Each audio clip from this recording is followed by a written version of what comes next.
के उजाला ही उजाला नजर आए, जिससे के उजाला ही उजाला नजर आए, गुजरे हुए लम्हों की बहुत याद सताए।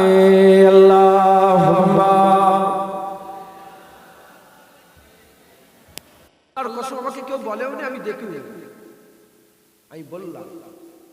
হ্যাঁ, আল্লাহ কোরআন শরীফের মধ্যে বলছেন কুআনফুসিকুম ওয়া আহলিকুম নারা, নিজে আগুন থেকে বাঁচো, নিজের পরিবার থেকে আগুন থেকে বাঁচাও। বলো, আর নবী এসে তোমাদের ঘরে আগুন থেকে বাঁচাবে না। আর নবী এসে বান্দাদের হিদায়াতের জন্য ওয়াজ করবে না।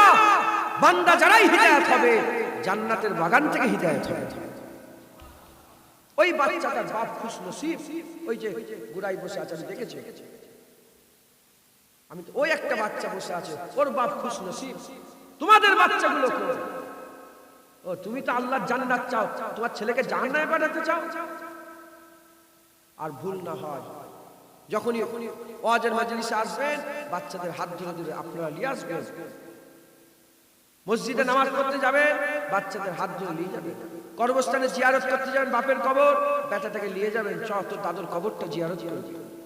রাসূলুল্লাহকে সালাম দেবেন, বেটাকে বলবে তুইও নবীকে সালাম দে।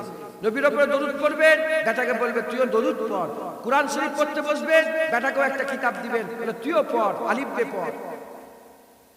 নিজে তুমি তুমি তুমি তোমার পরিবারকে জাহান্নাম থেকে বাঁচাতে পারো। কুআনফুসিকুম ওয়া আহলিকুম নারা, নিজে বাঁচো, নিজের পরিবারকে বাঁচাও। রাগ করলে নাকি কথাগুলো? আমি জিজ্ঞাসা করে নিয়েছি, আমি কথা বলবো খুলে। বেশি বেশি করে কলেমা শরীফ পড়বেন, আর এই কথাটা আপনার বাচ্চাদের ঘরে যে শিখাবেন, যে যখনই নবীর কথা শুনবে বলবে কি, যারা নবীর নাম শুনে দরুদ পড়ে না তারা কি জানেন আপনারা? তারা কি বলো? বখিল, কৃপণ। তারা কি বলেন? কৃপণ, বখিল। আপনারা বখিল, আমি বখিল, আমরা বখিল না। আমরা যখনই আকার নাম শুনবো বলবো সাল্লাল্লাহু আলাইহি সাল্লাম, মাওলার নাম শুনবো সাল্লাল্লাহু আলাইহি সাল্লাম, হাবিবুল্লাহর নাম শুনবো সাল্লাল্লাহু আলাইহি সাল্লাম। হ্যাঁ, আমাদের জানমাল জেল মুস্তাফার নামে কুরবান নাম শুনবো, বলবো সাল্লাল্লাহু আলাইহি ওয়াসাল্লাম। কালমা লা ইলাহা ইল্লাল্লাহ, লা ইলাহা ইল্লাল্লাহ মুহাম্মাদুর রাসূলুল্লাহ, সাল্লাল্লাহু আলাইহি ওয়া সাল্লাম।